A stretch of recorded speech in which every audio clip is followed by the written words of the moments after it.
Another day, another study proving there is zero connection between vaccines and autism.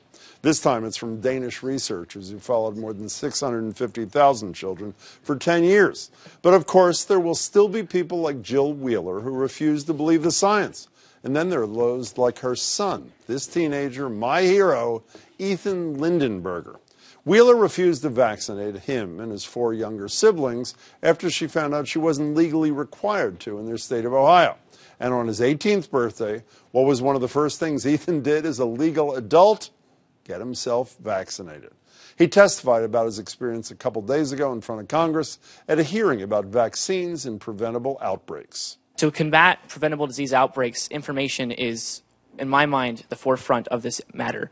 People don't resonate well with information and data numbers, and they resonate better with stories. You see that with a lot of the anti-vaccine community, that a large portion of the foundation that they build to communicate with parents is on a very anecdotal level, sharing stories and experiences. And that speaks volumes to people because, at least for even my family, my mom would reaffirm that her position was correct because she knows people and she's seen stories.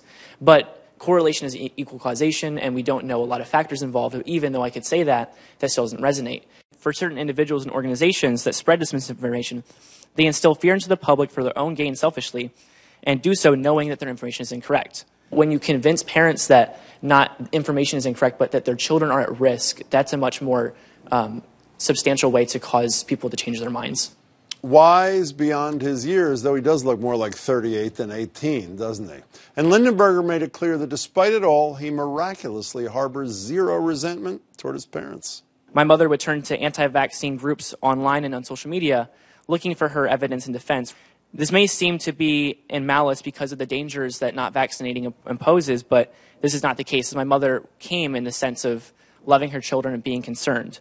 For my mother, her love, affection, and care as a parent was used to push an agenda to create a false distress. And these sources which spread misinformation should be the primary concern of the American people.